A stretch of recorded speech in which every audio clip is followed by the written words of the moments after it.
I'd like to call the Bristol Selectboard meeting to order on Monday, November 28th, 2022. Review agenda for addition, removal, or adjustment of any items. Any changes, Val? No, but Okay. the agenda item regarding the grant authorization request for the BRIC program will be modified just slightly. All right. So number 5. Yeah, Okay. Correct. All right.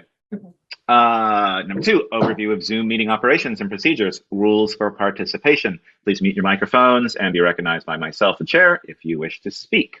Let's do a public forum. It's 5 minutes for anyone in the public to discuss anything that's not on the agenda for this evening. Anybody wish to speak? Are you here for that, or are you first? You're on the agenda. All righty. Okay. I see no one else in Zoom land. Okay, fantastic. Department head roundtable, 5 minutes per person. Let's start with Meredith. I see her on tonight for the Recreation Department. Great. Thank you, Ian. So we're coming up into the busy holiday period. We'll start out with this Friday being the memory tree lighting, which will start at 6. We'll have Chris Hamill and his 5th and 6th graders who are in his choir group be singing a few songs. And we'll be reading the names of the honorees and a poem that goes along with that. And then December 9th is our candy cane hunt in the park with SD Ireland and Santa Claus. And then we'll have story time on the 16th, I think. And then on the 18th is our trolley rides. And then other than that, the Holly Hall and Howden Hall have been booked up. Every weekend, there's something that's going on in both buildings, which is pretty exciting. We haven't seen that rented out since COVID, or before COVID. So pretty exciting stuff. Very busy. Freddie is our new rec coordinator. He's been great.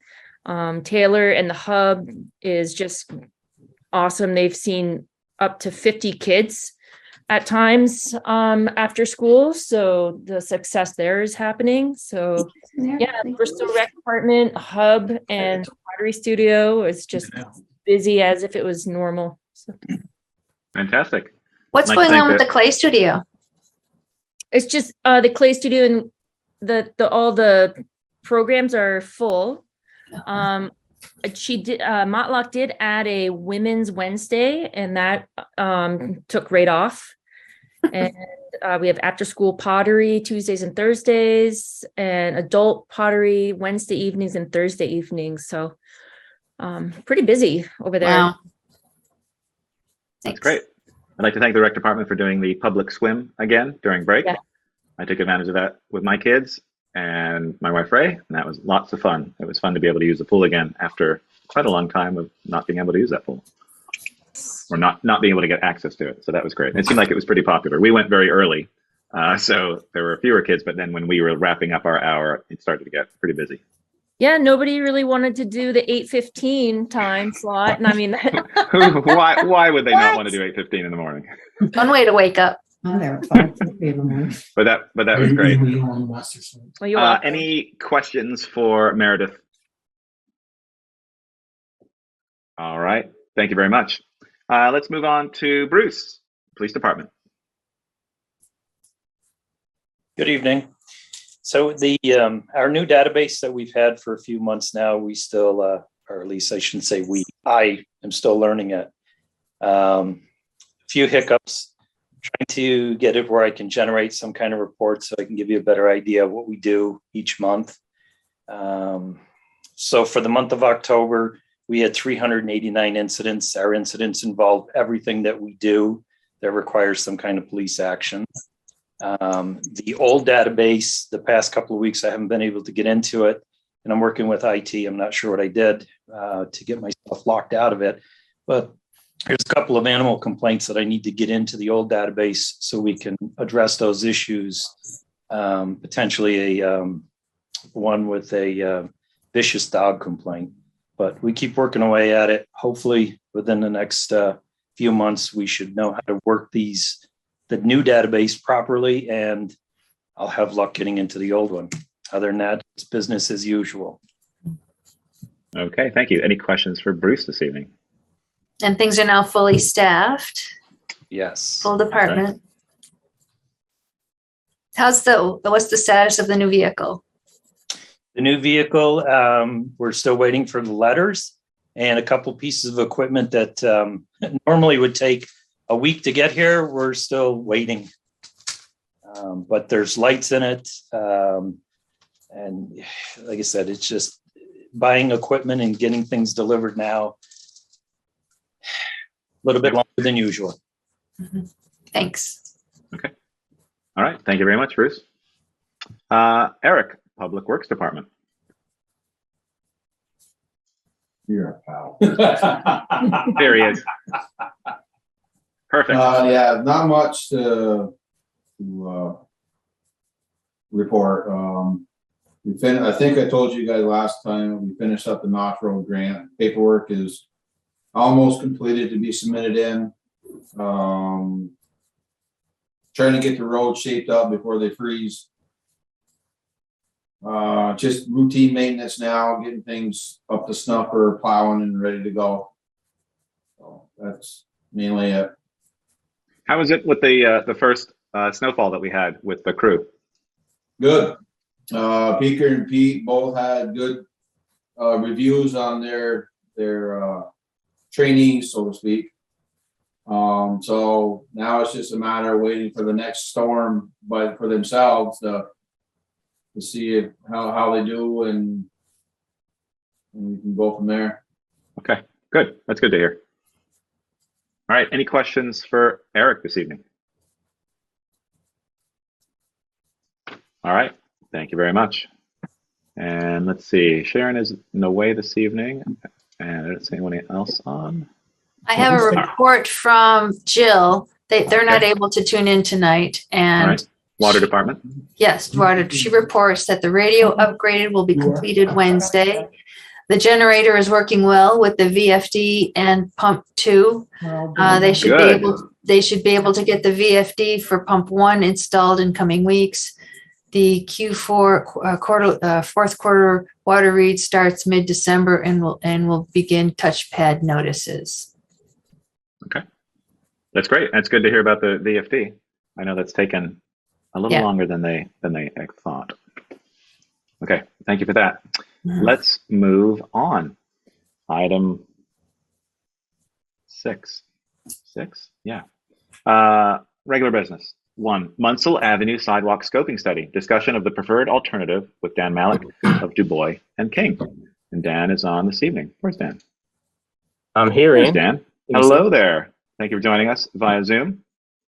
Thank you. And if people aren't familiar, this is a sidewalk scoping study for Munsell Avenue. Dan has joined us before in presenting previous iterations of the study, and I believe this will be the final one before it's delivered, right, to the town, in terms of your final presentation. We are slated to have one final once everything is delivered. Okay.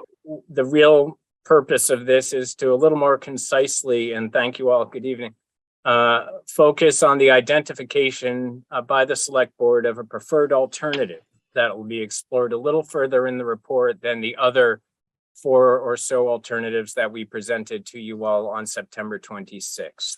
Okay, great. And so what we'll do tonight is briefly step through some of that September 26th presentation. But since then, 2 good things have happened. The first is that we've taken a public survey of those alternatives that generated over 60 responses. And we also prepared an evaluation matrix with some detail about both the responses to the surveys as well as some of the technical feasibility and cost items. So I'll be able to show those results tonight and that matrix tonight. And what we'd like this evening is from the board for their minutes of tonight's meeting to reflect which alternative is identified as preferred. It's not a binding, well, this is what the town will do kind of thing. It's simply so the report can go into greater depth on that alternative in terms of cost estimating, permitting, and potentially some more graphic detail if we see fit. Okay. And so we'll get right into it. If I may share my screen. Am I set up? Yeah, you should be able to share. Yeah, you're co-host now. Thank you very much. Okay. Can you see the cover there? Yep. Yes. Okay. And so at times I'll be looking over in this direction, whatever that is for you, because that's the screen that I have this on. And I think if I can. Yep. Just briefly again, the scoping study is part of a process that looks at technical feasibility. It tries to generate quite a bit of public input into the process. It doesn't mean that the town's committing itself to do anything, but it's a very important part of the planning stage of any project. And it's what agencies such as VTrans look for when potentially funding that project. And if the town were to move forward, it would then go into construction documentation, permitting, and construction itself. Part of the scoping study process is to generate a purpose and need that is approved by VTrans. The purpose is, like I said, to study the feasibility and appropriateness of various alternatives for safe pedestrian facilities along Munsell Avenue between West Street and Pine Street. So those two blocks with Pleasant Street perpendicular along the middle. And the need is both the presence of Bristol Works, making this a dynamic residential and commercial and office and police institutional block. There is a bus stop up at Bristol Works. There's a lot of access issues, both to downtown, to the recreation fields, and to Mount Abraham Union Middle High School. And so Munsell Avenue is integral to that network that the town is continuously trying to build out. We really focused, especially given that we're just looking at 2 blocks, we had the opportunity to focus on as much public outreach as possible. To the far left of the screen is a door hanger that we put at every residence we could along Munsell Avenue to notify folks that this study was happening. And then we have posters for both the original local concerns meeting back in May and September's alternative presentation. And we also have posters that we prepared for both of the surveys. There was a survey at that initial, hey, we're doing a study, what do you think stage? And the alternatives, hey, we've identified these 4 options for sidewalks or pedestrian access. What do you think stage?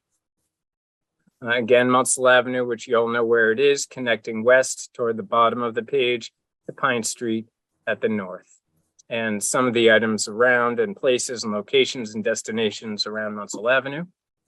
As part of a scoping study, you look at the existing conditions in some detail. You look at the width of the right-of-way, which is important to better understand if a sidewalk were slotted in, would it be within that area that the public by right has access to?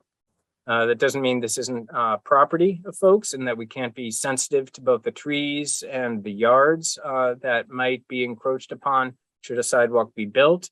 But nonetheless, it's instructive to know that there's about a 50-foot wide right-of-way along Munsell Avenue where the town could do work.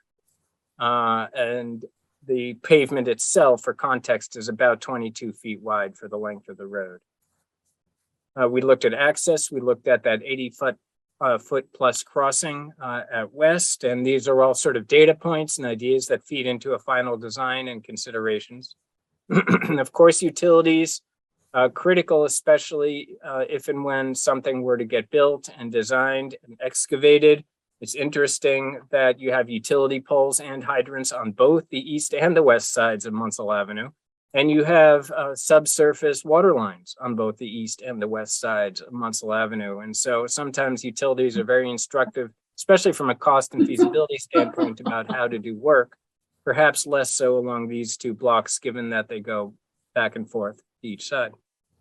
Stormwater flow is obviously an issue. Eric has spoken about the corner of Pleasant and Munsell, and that there's potential sometime in the future for additional stormwater management infrastructure.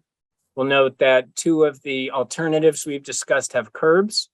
A curbed sidewalk right along the road also introduces its own stormwater management needs and with elevated costs to put in dry wells, for example. But this is also an opportunity, should work be done at Pleasant and Munsell, to combine costs and efforts into the building of a sidewalk, if that work will be done on a similar timetable over the next few years. Trees, I would say more than any other single thing, the residents, both in personal conversations and in open-ended comments in the surveys, expressed how important the trees in their own yards and generally to the character of the street in Bristol are. And we weighted the tree removal component accordingly. We'll see that in the matrix. But your tree warden was very generous with this time to walk around and look at the individual trees and their sensitivities. And that includes the cedars at Bristol Works, which not only are attractive, but they also offer screening to the parking lot that's there to both the residents across the street and people driving by. And so what to do with those cedars was another thing that we explored in this scoping study. And once again, Bristol Works, dynamic, currently institutional, over 100 plus workers, as well as commercial and light industrial, but there's also a vision, see here on the right, for at least 8 residential units in some areas that are not yet developed on the site. And that again feeds into the need for a project like this and why Munsell and why not, for example, as some folks have expressed, continuing the sidewalk on Liberty or other streets in the town. Local concern survey had about 31 responses. There was, more than half of the respondents are on Munsell Avenue daily. There was about a 2/3 preference for an east side sidewalk. And there was more than 2/3 preference, this lower question in blue, for it being right along the roadway and curbed. And that probably reflects the extent to which residents, at least in part, residents along Munsell did not want that additional encroachment of a buffered sidewalk, which would not only be the 5 feet of the concrete itself, but an additional 4-foot grass strip right along the road. Now, the alternatives that we looked at, many of you have seen these already. Any scoping study that we do with VTrans, this will include the one that you're doing over on Airport Drive, has to have a no build option. Could be that the town and you all look at the options, look at the feasibility, look at the scores, look at the public input that you've received and said, well, yeah, okay, this was worthwhile, but no thanks. And so that's what the no build option is. And we always want to make sure it's presented to you. However, for the sidewalk options that are actually, physically concrete, we looked at a west side sidewalk and curbed, and we looked at the various potential construction hindrances from having to move a hydrant, which is doable. It's not easy, but it's doable. Removing trees, 6 trees in this option. The west side has a little more heavier on street trees close to the road. We also looked at, the number of utility poles that would have to be moved. That's also feasible and doable and happens, but it's a cost. This is a mock-up, a photo simulation of what that west side curbed sidewalk would look like. So the west side of the road, 5 feet wide, curbed right against the road. That would also include, in terms of cost, the installation of dry wells to catch the rainwater, the runoff that's traveling along the edge of the curb, so it doesn't feed out onto either Pleasant or on West Street. There's a gentle slope from north to south along Munsell. East side, same thing. East side, though, curbed.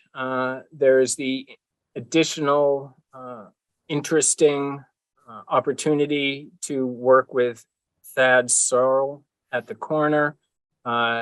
He is not keen to have anything that might interrupt the flow of trucks throughout his property. We'll see a little later that we looked into, how we might be able to both accommodate the truck flow through his property as well as potentially solve some stormwater management issues on his property that he identified. But essentially, an east side curb sidewalk is just like the west in that we looked at hydrants and utility poles and tree removals and along that corridor.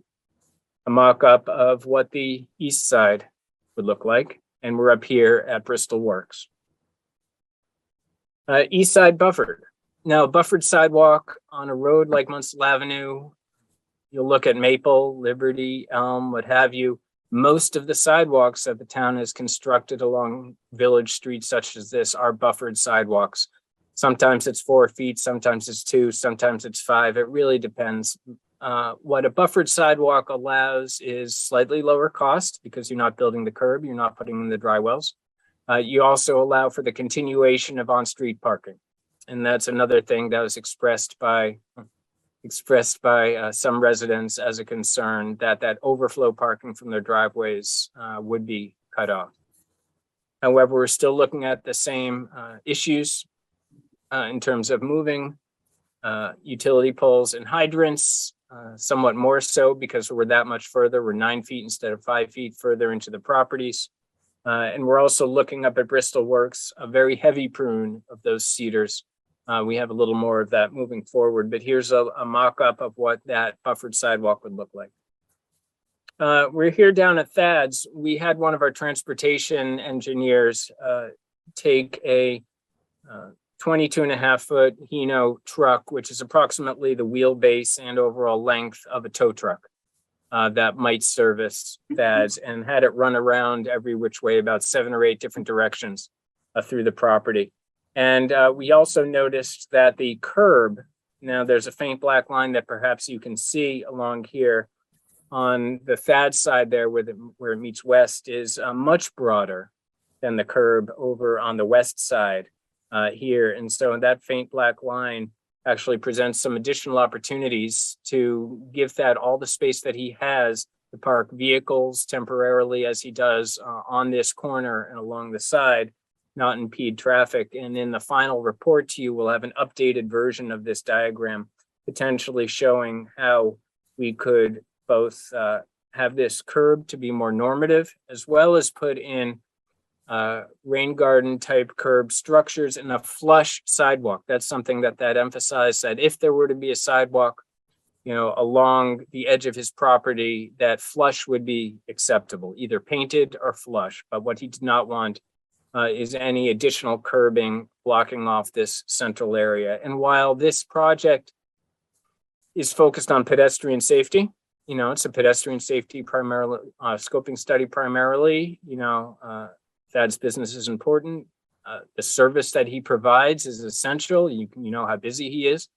And we really do want to take all and every bit of input from him. And he was just obviously away for the last 2 weeks, but I will be bringing this to him in person to discuss. And again, the final report will have his input as well on this potential design, if east side sidewalk were selected for the preferred alternative. Here are a couple photo mock-ups of if the buffered sidewalk were done up at Bristol Works, what at least a Photoshop version of cutting the cedars way back would look like. The alternative vision that we had is for fence and shrubs, and this isn't an either or. We could certainly try cutting back the cedars, see how well they do, see how well they look. And if it's not going to work out, we'll work with the property owner to find a better long-term solution. We also noticed another curb radius at the southeast corner with Pleasant Street was also far wider. And that's this red dotted line, dash line below. That's the existing curb line. But if we bring it in, tighten it just a little bit, it'll now match the other 3 corners. This isn't a corner. We looked into it that tractor trailers typically take coming off Pleasant. On Munsell, it's actually usually the other side coming around from Martin's. So we think to actually make a continuous sidewalk, otherwise folks would be walking into the street if they're walking up onto Pleasant Street. And so there's the potential with a buffered sidewalk to tighten up this curb line a little bit. Any questions on that? I'm not sure it's clear in the diagrams what exactly would be required. So right here is the existing Pleasant sidewalk. And if a buffered sidewalk were to come in on Munsell, someone, if you can follow the hand, would have to come out into the crosswalk and then go up into Munsell. Not the end of the world, but it's not ideal from a pedestrian safety standpoint. So tightening up this curb to actually match the 3 other curbs on Munsell Avenue at this intersection at Munsell and Pleasant would offer the opportunity to have one continuous concrete surface. So it's just, this is the kind of thing that we look at in a scoping study and have the opportunity to do this when we're just looking at 2 blocks of a single street as opposed to 4 or 5 different streets, which some scoping studies look at. And the final item that we looked at, and forgive the lights that need to detect movement, and I'm not moving enough for them to think anyone's in the office right now. So forgive the creepy Dan lighting. Advisory lanes are another option. They could be temporary. They could be try out. They're still somewhat in an experimental stage, and we'd have to explore the funding if this were identified as the preferred alternative. But what they essentially are an option where there is a single center lane where cars would move to the side when it's safe to do so. But what would it allow would be 2 5-foot wide paint only sidewalks, essentially, or walkways, if you will, not sidewalks per se, on each side of the road. So vehicles would not have enough room to pass each other within the single center lane. So they would have to wait until it's safe to do so, or there isn't an on-street parked vehicle. But after walkers or cyclists pass by, then the vehicles would pass each other. And so it's a much more pedestrian friendly option than nothing. It's far less expensive. But from a safety standpoint, it's not ideal, and it's not as ideal as a sidewalk, but it is one of the alternatives that we explored and illustrated for your consideration. So the alternative survey, this was open from the day of our presentation to you 2 months ago up until October 26th. So it was open for a month. We received about twice as many responses, which was nice. A broader cross section of people, this green, less than once a month. Pie wedge has grown significantly. So it seems that we drew in people from throughout the town in this survey. And there was a similar response, though, in terms of, yes, we think there should be a sidewalk on Munsell Avenue, about 60%. And then in terms of the 4 options that we presented, west side curbed, buffered east side curbed, and advisory lanes. And you can look along the right side of these graphs, the 5 and the 4, those are the most favorable responses. So you can see this third set of graphs down, that is the east side curbed option. So that came in first, at least in terms of the preference expressed in this survey, followed about the same as advisory lanes, if we're looking at the 4 and the 5, as to east side buffered. So this is the alternatives evaluation matrix, and we don't need to go through every single item, but what we created was a 0, 1, 2, 3 scoring system for everything that we looked at and everything that I just described to you. Which option would increase pedestrian safety the most? Obviously, no build would be a 0, and the most would be a buffered sidewalk because it gets pedestrians the furthest away from the road. For example, traffic calming advisory lanes would certainly slow traffic, but you see also that it has a fairly low safety score.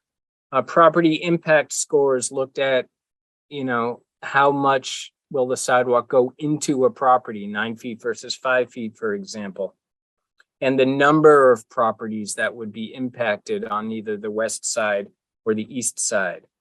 We did look at costs using a VTrans model for length of sidewalk, length of curb, and estimated costs for things like tree removal, utility relocation, and the installation of dry wells.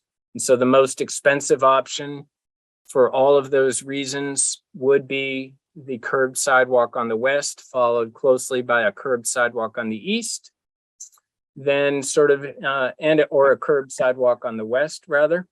Oh, this is another option we threw in just for consideration because it was mentioned during the alternatives meeting in September. Well, what if you start in the west, switch over at Pleasant, and go to the east? So at least for this alternatives matrix, and that is actually an alternative that tonight, if you identify that as your preferred alternative, we'll run with it.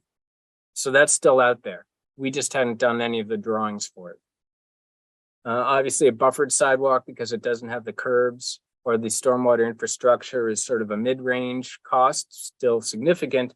And down at the bottom, the advisory lanes, it's essentially a paint product cost there. We looked at tree and hedge removal as well as the impacts of doing so. And in the steering committee meeting in October, we actually lowered some of the scores for that had higher tree removal because of the importance placed by the residents on their trees. It's more than just a feasibility of removing and potentially replacing trees. It's really the character of the mature trees, the shade they provide, and how much people love their trees. And construction difficulty, whether it's moderate or low, if it's just the sidewalk, or very low, if it's just the paint. And all of these were averaged in along with the alternative survey, the percentages of a 4% and 5% rank. We got a support score, and then we got a final score. Now, looking at the final score, the clear winner, if you will, was the curb sidewalk along the east side of the road. And so that was a combination of cost, public input, what have you, followed by the advisory lanes. Now, we find this kind of matrix extremely useful, but it's not the only part of you making a decision tonight to select a preferred alternative. What isn't in here, for example, is that, like I said, most of the roads like Munsell have the sidewalk set back from the road with the grass strip. So that's no small thing, but it's just not captured in this matrix. While we're on this page, any questions then on this matrix? Okay, well, here we are. You can either discuss it among yourselves or figure out how you want to move forward. But again, the purpose of the time tonight, and thanks again, was to identify which of these alternatives or a no build, or including a no build, or the switching from the west side, which will go from West Street up to Pleasant, cross over on the existing crosswalk that's there on the south side of Pleasant, and then head up the east side, might be your preferred alternative. So we'd like the minutes to reflect what was selected, and concisely, if we could craft a concise sentence or so as to why it was selected. Dan, I have a question. Joel from Bristol. I was the one that suggested this alternative, go up the west side from West Street to West Pleasant and then go up the east side. There was, how many trees, if you did that, were on the east side from West Because they Pleasant? showed right there in the matrix, 2 trees. Right, So yeah. the alternate is only 2 trees cut back versus obviously the hedges up. And you gotta move 1 hydrant and 2 driveway. Yeah, so it's not nothing. It didn't really do it. I think it's 1 fewer trees than if you just ran up the east Okay. side, for You see it says example, the no entire way. curbs, east side is 3 trees. Okay. Yeah. Right. Okay. The curbed west, and I think it's mostly though because of the northern block of on the west side, the significant number of trees. You still have a hedge. This hedge is actually on the east side in that northern block. There's a hedge, there's a privet hedge that's pretty substantial on the east side of the northern block. So if we switched over, that's where that hedge is. However, I think both of these 2 trees are on the west side. You just come that close. And now the second question is, if the sidewalk was all on the west going all the way, and most of the water from that comes down and meets in the puddles at the corner of West Pleasant and Munsell and Pleasant Street, that 4-way intersection, comes from Bristol Works, from the paved parking lot, comes out of those driveways. So would that water have to cross the road to get to those curbs or those drop inlets if that was a curb sidewalk on the west side? There seems to be a very slight crown in Munsell. And so I don't think we're a west side curbed with dry well sidewalk constructed that it would capture any of that water. I defer to the wisdom of others in that, but it seemed like the reason it's hugging the side of the road is because of that crown. And because, I mean, I know the road foreman enough talked about putting some from about where you go into the police department, dry wells down there to the corner, because it does come out of there and doesn't cross the road. Am I correct in saying that? We talked about putting The west the street, dry wells in. right? Yeah. But being on the east side of Munsell Avenue and not on the west, and that's why I was, if we go with a curb sidewalk on the west side, will we still have to put drainage on the east side of Munsell Avenue going to West Street? If we want to get rid of the water.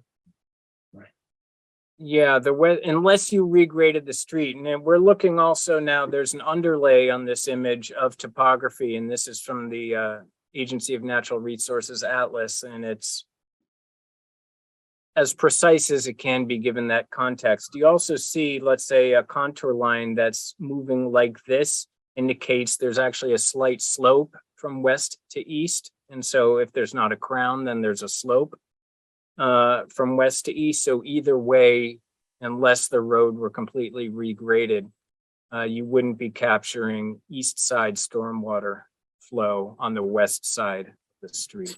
So I guess my last question is back to that money chart you had. Yep. That was about 200 and some odd thousand to do a buffer with no curb. Yep. But that doesn't include any drainage. That's right. Well, any of the drainage that's included in there doesn't solve our drainage problem.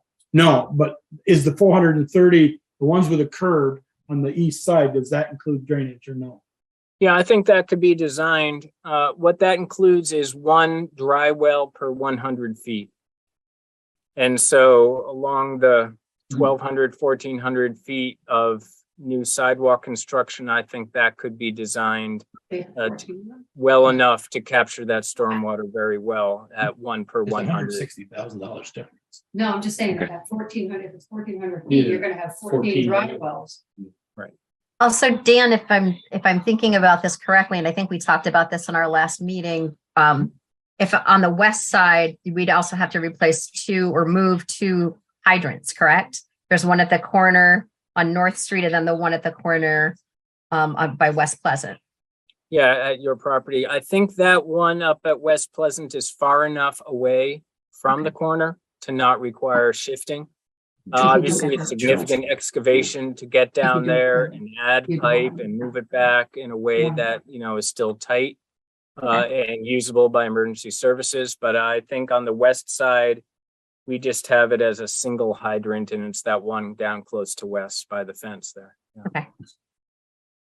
So in terms of, looking at these numbers, obviously the highest is our curbed east sidewalk, and our second would be the advisory lanes. And obviously you can see that there's quite an astounding difference in price between those number one and number two. I don't know, Val, and you might be able to answer this in terms of availability of grants and funding for the 6.7 choice, which would be the 430,000. What have we done in the past in terms of putting in new sidewalk, Val?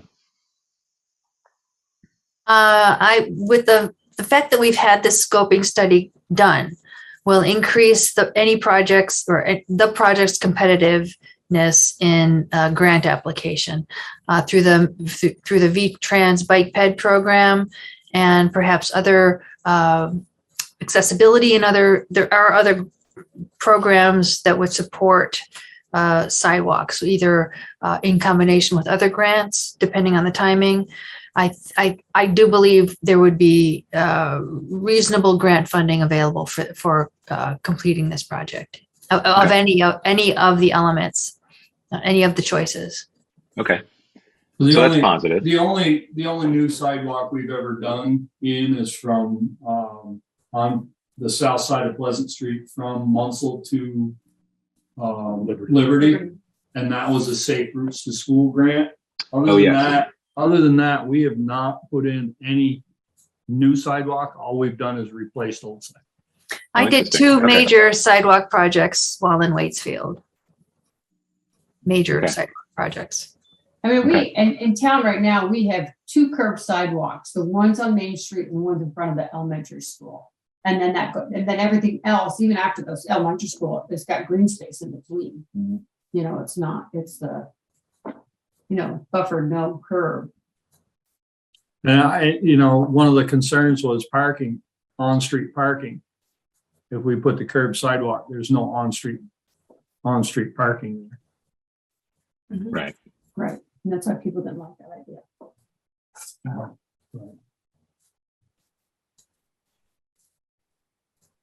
Right. The curb, is supported more, right? In terms of the surveys, 54% versus 35. I'm guessing that some of that is due to encroachment onto people's property too, which I would be, Right.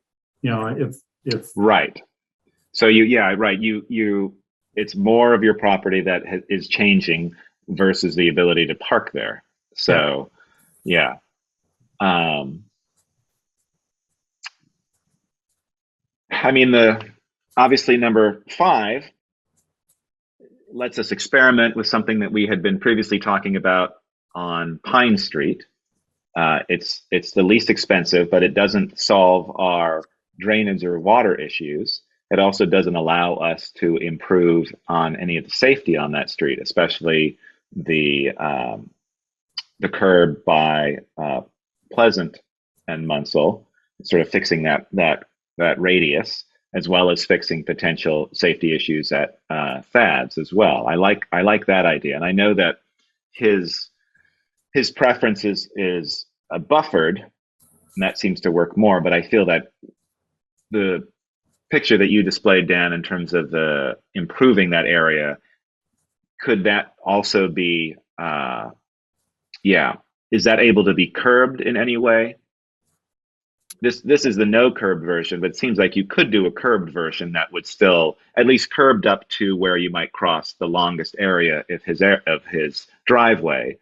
You could do curbed and then have it just be the same level. Yeah, you can. And what you'd have is sort of a scupper or an inlet through the curb for the rainwater to get into the planted area. And that's essentially, I think, what this lower photo is indicating. Something along those lines is fairly common. Okay. And you might want to consider a rolled curb or something, just a construction that should a vehicle either overshoot or for whatever reason, you could do sort of a rolled or slanted curb. Okay. In that area for that reason. Yeah. I feel like if we're going to spend money on this, whether it's grant money or the town taxpayers' money, it's like trying to make as many improvements as possible to this area. I think it should be high on the priority list. Don't we have a catch basin right there on West Street that's tied into that new drainage system? Right on the corner? No, there's not one I don't think so. on either side there. There is, if you go by so. between Thad's and Madeline, there's a catch basin there, but So towards the north? not at the intersection. Towards the east. On West Street. West Street. And isn't there one about the end of Gerald's fence and where? Yeah, there's one on the other end. Yeah. Odd that we don't have one on that corner. No. So what are the board's thoughts about any of these potential alternatives? I've always spoken about, you're fighting the snow on the curb, and the street plow always wins over the sidewalk. Because with a curb, you're putting it right on the thing, and then if somebody's walking and cars coming up through, and take that chance, you fall off that curb and you could get hit by a car. Not that I'm saying fall off the curb, but kids get pushed in or get just playing, doing things, and somebody gets hit. I like the buffer. I realize it's encroaching on them. I wonder if Dan, if your crew at least could mark that spot and show the neighbors that, well, we didn't realize, it was that much or not that much. But when you add that's why I asked that price, that comes with no drainage, and we always want to do the drainage. So we're going to be up to the price of a curb sidewalk probably if we we add drainage to that number 3, 270,000. Okay. Yeah, the advisory lanes, the one thing we want to bear in mind is that adds a budget cost every year of striping. It's not. Is that yearly though? I mean, I was thinking about that because I know that we've talked about this before, but I feel like we could get a few years out of that given the amount of traffic that would actually hit the lines. I don't believe it because, you know, we have to do our crosswalks every year. Sometimes our crosswalk should be done twice a year with the amount of wear they get. This is water soluble paint that we, you know, certainly there are more robust paints, but this is a water soluble. Yeah, and I guess with that too, you are tires. I mean, the crosswalks, tires are crossing it all the time, and with this, because it's the dashed lines, tires are crossing it as well. Versus the solid lines on the edges of roads where you're not really hitting those as much. So yeah, I guess you're right, Peter. I was thinking about that for north, like having to do that every year. You know, I guess in the bike lane, the pictures of the bicycle or whatever, that's probably. We could probably get a few years out of that. But the actual lines, yeah, you might be right. It might be a yearly thing.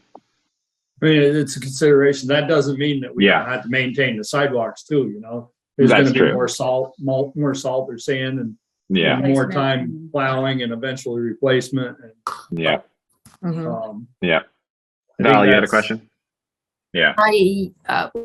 Yes. Let me lower my hand here, lower my hand. This may have come up already. If the buffered approach for those areas where people are not likely to be parking on off street and into that green space, is there an opportunity to plant additional trees? In between the road and the sidewalk? Correct. Green space? Correct. I don't think we want trees in there. Yeah, that 5 feet is not enough it's not, you're going to infringe on the road or the sidewalk eventually. Right. And then Eric will go and cut it and then we'll be in trouble. Or it'll die and we'll be in trouble from the salt. It's interesting in this top photo, you can see where there was the old sidewalk from Thad's and that it was curbed. You know, that it was curbed and had that space.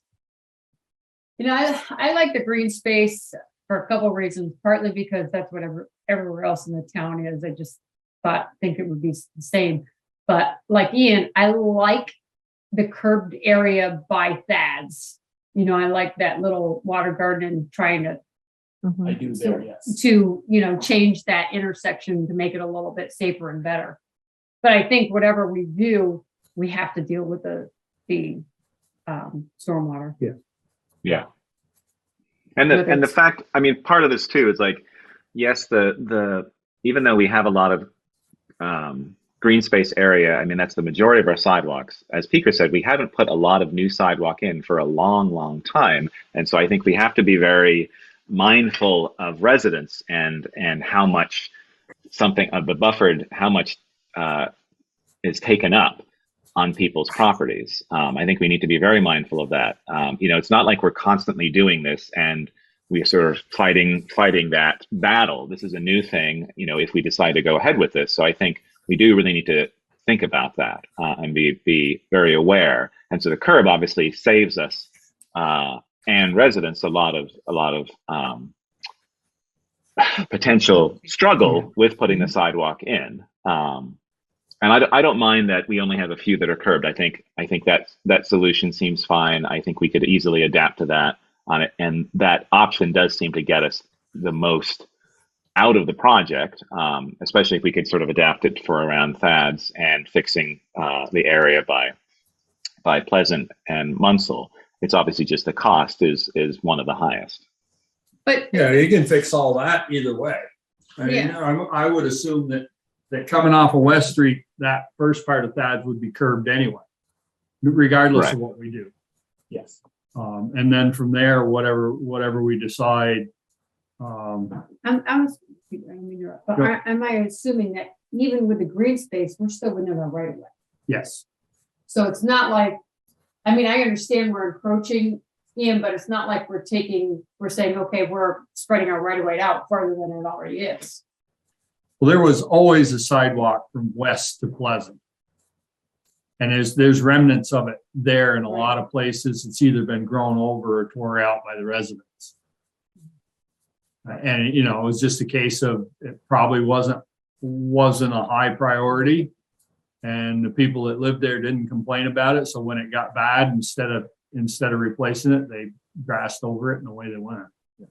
Kind of like the one that was on the north side of Pleasant Street. Yep. Taylor to the north. Yep. There was a street sign on there. It's been grassed over years ago.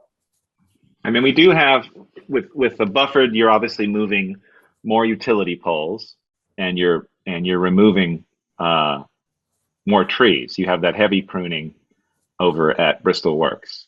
And I know that people have spoken very favorably to those trees there. You know, with the curbed option, we have light pruning of those trees and the potential to have them still look nice for years to come, which is nice.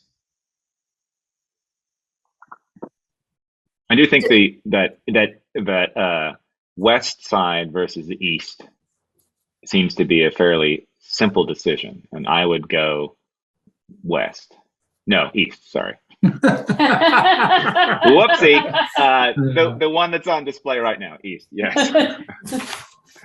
Thank you. Closest to the cliffs. Yes. Yeah. I mean, if we went the west side, Dan, then we wouldn't do any improvements to that side of the road, correct? That's correct. So, Yeah. And I think a straight shot versus And we jumping could one ask side to them the do other. that could be part of the project. That I mean, there's tentative nothing to say we can't have that part of the project, right, Dan? We can tighten that intersection up, extend the sidewalk on west. Mm-hmm. And put that same. Sorry, what are you suggesting or asking? If we went on the west side, we could extend the sidewalk on the east side at West Street to narrow that intersection up a little bit. By Thad's, where you were recommending putting the water garden Yeah. in we could still do that even if we went on the west side of the street. Just extend it to the west. Extend that and bring the curb further down West Street. Yeah. Yeah. Yeah. It's obviously outside of this, but we could take ideas from this to be able to do it. Yeah, Yeah. absolutely. Yeah, I mean, looking at the response from residents, it seems that the east is the most favored, and so I'd want to be mindful of that. Yeah, I can anecdotally say, because I live here and I see people walking every day, that's the side that people tend to walk on. I rarely see folks on the other side of the street. So I think it's mostly because a lot of the foot traffic comes from Bristol Works, so they come straight down. And I also just add my 2 cents that I like the idea of a single one-sided sidewalk instead of switching from one side to the other. I'm glad we explored that, but to me, it makes more sense to have that straight shot for people. It feels, and we're talking about kids, it feels safer as well. And it does fix that corner at west at Pleasant. Curves. Yeah. Yeah. So my preference would be number 2. It's obviously, it has the highest rating, but I also think it makes the most sense. It encroaches less on residents' properties. You have fewer utility poles and trees to be removed. You get the safety for the entire stretch of the road, as well as improving intersections at Thad's, as well as Pleasant as well. Where, I guess just a question, where are the dry wells that are there now that are on there to mark to be moved? For number 2? Yeah. Well, there's 3 of them have dry wells being moved, and I don't know where there's any dry wells there, I guess is my question. Let me see if I can find photos of those for you. The intersection on the left and the right. There's 1, 2. On the left. Oh, they're dry well. Yes, They're just dry well. Oh, okay. They're just before the seal place. Okay. There's one of them. Yeah, but they're close. Yeah, they're close enough to the roadway. Yeah, that they Oh, okay, yep. moved into the roadway, for example. That's an example of one. I just hadn't seen them. Yeah, and they get kind of buried with leaves and debris, and so that's a separate issue in a way, but it makes it harder to see them. That's for sure. Yeah. Are you saying we should say something to our road foreman? You know, I'm not saying anything. You said they don't work? Yeah. They certainly attract flow. I mean, you got to stuff them all out, clean them out again. Then they only work for a year. There seems to be a general preference for the east side. Well, I would say that's east true. side is Yeah. my preferred. And just to step back again, this isn't binding anything on the town. It's really which option do you want this scoping study report to explore further? See, I guess my option is the buffered east side with the curbing at Thad's. I mean, and I understand where you're coming from, but I also know that with a curb, the plow trucks are just gonna hit it and destroy it. No offense, Eric. No. And the where's gonna get destroyed the worst is on the curbs. Mhm. So like Thad's, if you put a curbing there, when they back down, and then they drop, and then they come back on the Munsell, that's where the wing's gonna carve, Mhm. possibly carve into the curbing. Mhm. I like number 3. No curb with a buffer on the east side. I do as well.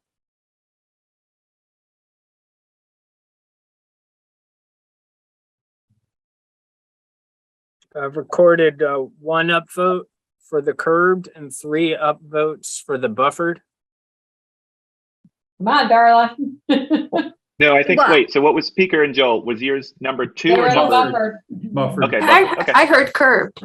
Yeah, I thought you guys I wanted heard curb. number No 2 of the curb. curb. Oh, no curb, Buffer- okay, Buffered with no curb. Number Okay. 3. we Number said. 3. okay. So If we had to I'm, cut- If we had to cut it to a 3-foot grass strip to please the neighbors, I'd be more than willing to move on. Okay. so Alright. I'm a little conflicted in that I live here. And I feel awkward. I might abstain from this because I feel awkward saying not on my side of the street, on the other side, or vice versa. So Say whatever you want, Darla. You're entitled to your opinion. well, true. I mean, We've already kind of said the east side, Yeah, so. all said the east side.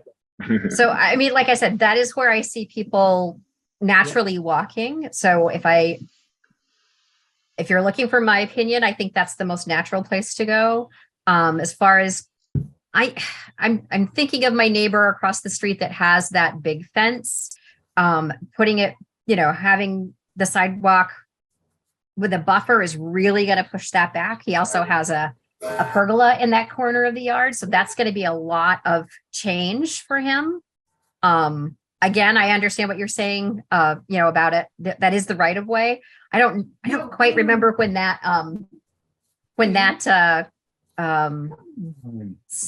went in, but What, the pergola or the? The fence. when I don't know when the Before fence you went had in. that That was big long curb. before I Yeah, lived when here. Bristol Family Center. Said it was there, yeah. Okay. Mhm. So I actually like the curbed version better because it's not quite so encroaching. So there's my opinion. Okay.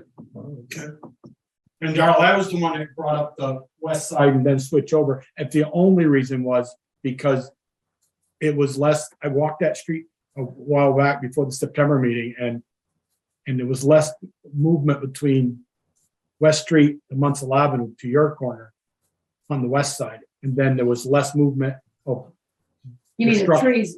trees and other stuff.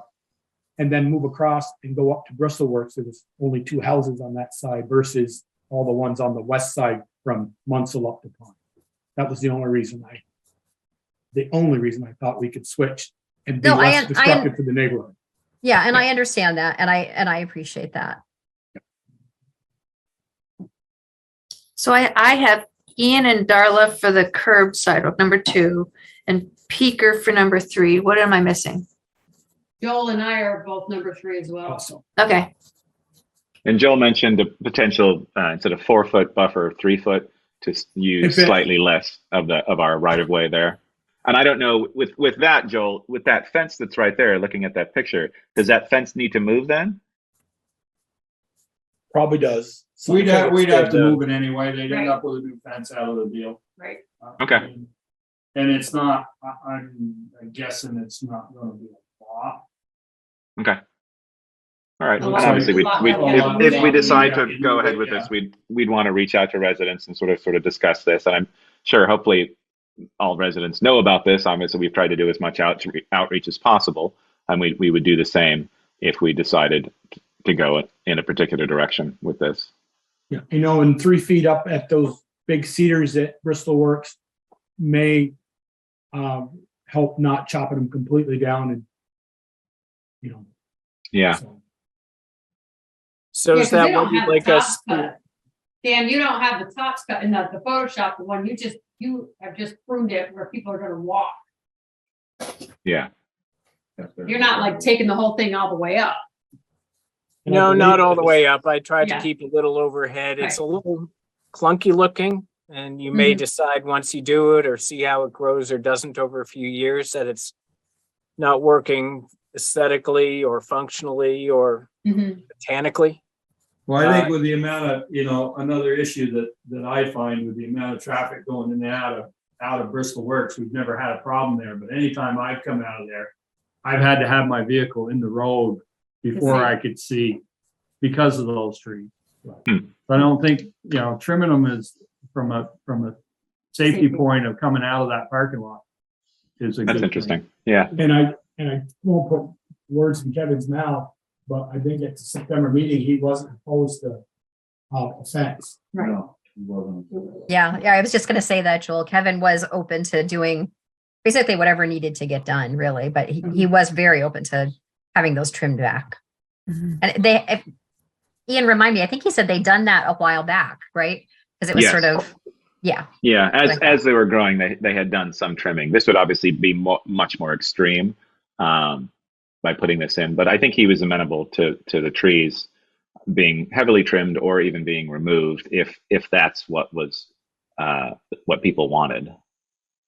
Right. This southern bank of cedars, you can almost see in this photo that they've already been trimmed because any vehicle coming out, obviously the traffic coming in from the left is the more concerning in terms of visibility. And so this southern group of cedars has already been trimmed significantly compared to this northern group. Oh, yeah. Yeah, there's a hydrant in there too. Yeah. Yeah, there's a hydrant tucked back in here. Yeah. Yeah, and that's as Peter, you mentioned, that's a good reason to sort of explore the buffered too, to be able to trim those back. I mean, you could do that as well as if we did curbed, but this gives us a better reason to improve safety and line of sight there as well with going with that with number 3. Do we have Eric's opinion? We can ask for it. Eric, what's your opinion? I don't know. It doesn't matter to me as long as it ain't curved. So I guess he wants to buffer. So any I guess one he's a along, no as bill. long as it's 3. He's the strokes. The line. Oh, I don't, either side doesn't matter to me. And this curving is hard on the wings. That's all. I mean, is there with the curb, is there any way to avoid hitting the curb? Is it the driver's skill? Can you put things that, I mean, I understand if it's covered in snow, it's obviously hard to see the curb. Well, can we put something there to be able to see the curb, or is it just like it's just a natural thing that happens over time? You can have the best driver in the world, and they're going to hit them now and then. Yeah. And you're right. The less experienced ones are going to hit them more often until they get used to them.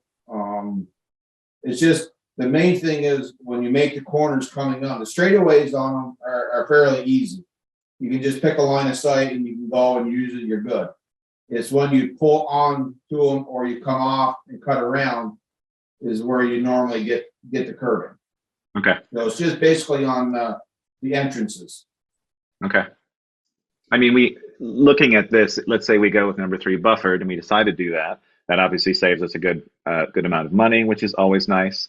But we are looking at we did want to improve the safety at Thad's, which probably does mean, don't install that update. That probably does mean putting curb in there somewhere. So we're still going to have the potential for that curb getting hit. Because I don't see another way to improve that safety wise without having a curb there. Correct. And it's there now. It's just not as pronounced. Right. That's true. Yes. I mean, we got curbing on North Street, and we got curbing where we turn out coming on the church, and I mean, it's not going to be anything different. It's just I'm just trying to avoid more of it. That's all. Not a big deal. Okay. Is that other curbing concrete or are they granite sections? Concrete. Yeah. Everything except for Main Street is concrete. Yeah. Now, certainly concrete's maybe less of a cost, but in your experience, is one or the other preferred? That's a question for you, Eric. Curbing's curbing. Granite's Granite's harder. it lasts twice as long, correct, man? Yeah. But no, I mean, whichever the board decides to go with, it doesn't Granted, we'd have to go all the way to the other side of that. We'd have to redo that whole curving. Yeah, no. Okay, that's concrete then right there on that. Yeah. that radius. Yeah, concrete up there. You're still gonna have to redo that up there anyways, because that's all. So we've got and everything up there too. So we've got a preference so far for number 3.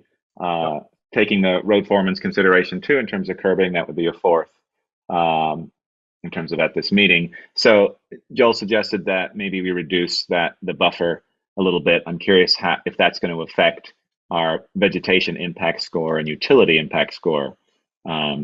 Removing 3 trees, removing 6 utility poles. Does that help us at all, I wonder? Maybe that's something we could look into if we still have time and the ability to do that. And I'm curious also too if that affects our survey score. Looking at 27% versus 54, 35. It's obviously quite a lot lower, and so the residents aren't going to be as happy. But I'm wondering if by reducing that buffer, we can improve that and all potentially. It would be speculation, Ian. I think at this point, I know. Even with moving utility, 1 foot. I know. Does it help? Yeah. Unlikely. I mean, you might nibble away at the margins here and there, but it probably wouldn't appreciably move this 5.15 score up above anything else. And, maybe when it came down to fine grained design, you discover that foot makes all the difference between moving a utility pole or not, or taking out a tree. But in terms of this planning level work, I don't think it makes a difference, except in terms of what you want this document to show. If you wanted to say, hey, 3 feet, and that's where we're going, great. We'll do it. We'll adjust the drawings a little bit and the labels and go with that. If you think it's just wise. Yeah. Val? Let me lower that hand again. Hang on. Okay, lowered hand. In terms of the utility poles, from where you have your design plans measured, is it real impact on the utility poles, or could the sidewalk just have a few cutouts to accommodate the utility poles? I bet in a few cases, maybe more so with the curbed, maybe less so with the buffered. I'd say with the buffered setback, the total of 9 feet or even 8 feet, it's more of a real impact thing, Valerie. I think we're a little more conservative on the curbed, where we said, well, if it's within a foot or two, just the mere fact of construction might require some relocation. But with the buffered, I think in every case, all the numbers that we have here, these 6 utility poles, they'd be pretty much heading right through. We'll double check that. Hey, why don't we put the utilities underground? It's been you want to add to that line item? Tongue in cheek, sort of. Might be an option.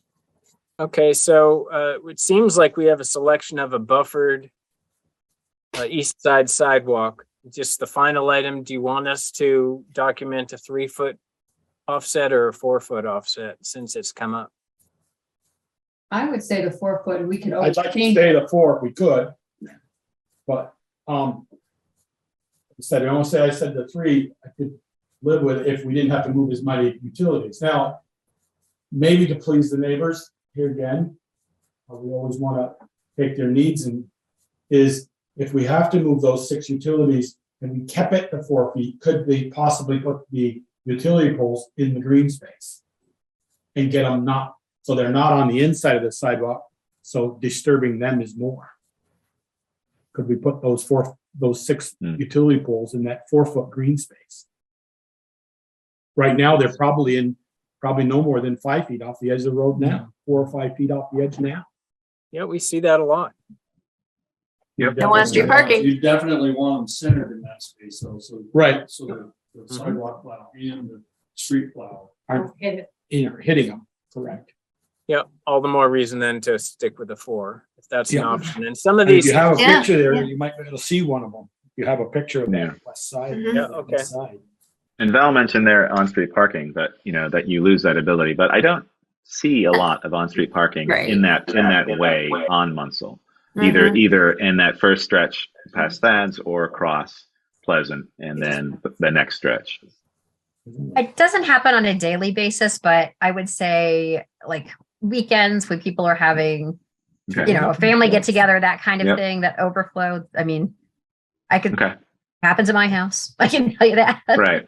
But I mean, there's always workarounds with that parking Yeah. slightly farther up, or, and as Joel suggested, if we move those poles into the green space, that it at least allows the property owners to gain a little bit more space that perhaps they don't have now. Right. Mhm. Yeah, that's a great idea. yeah, Yeah. certainly it's done a lot. Sure. I know we have the right of way there, but the fact that we don't put in a lot of sidewalk and we're not dealing with this a lot, I think we need to be really mindful of the neighbors. We've had issues before when we've done things and we haven't contacted neighbors in a timely fashion or removing trees, things like that. And it's always been, a difficult and emotional thing for someone's property to be disturbed. And I understand we have the right of way, but I want to be really sensitive about this if we do decide to go and install this and proceed with this project, because it's, for decades, people or longer who have been living here have had no disturbance on their land, which it is their land, but I just think we need to be really careful about this. The next one is Gerald, since that's in Gerald.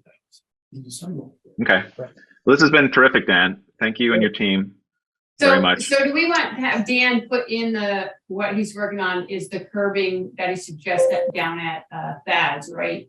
As part of his design. Yeah, let's go back. Can we go back to that slide, Dan, in terms of what your suggestions were? There we go. Sure. And again, that's conceptual, but what this shows is the radius that would match the radius on the west side of this intersection. And so it's leaving Thad almost all of his existing pavement, and based on the truck turnarounds, which will update, especially with a rolled curb for part of it or a tapered curb, we think he gets, 95% of the motion that he'd need for vehicles, the other 5% being the creativity of drivers that we see. Okay. To be able to negotiate areas. And then a flush sidewalk. Yes. Yeah, I don't know that the curb has to extend beyond the sidewalk on West Street. Once right there, yeah. Having it come back up in between those two spots, I don't see where that's going to be helpful to us at all. Well, it's helpful in terms of a safety thing, right? We're narrowing that He's sidewalk talking about on the distance. inside of Right. He's talking about on the inside. of Thad's. Oh, no.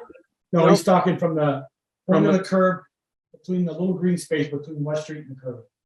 West Street and the sidewalk. right From there, that's curbed already. This is So- curbed already right here. Yeah. So continuing that curb to the end of that sidewalk there. But after that, you've got to drop down to accommodate that sidewalk to meet the road. Yeah. Then you'd have to come back up and then back down. I think that's a lot of, that little section right there, I don't. Okay. Sure. In terms of stormwater flow, which is part of the reason to do this.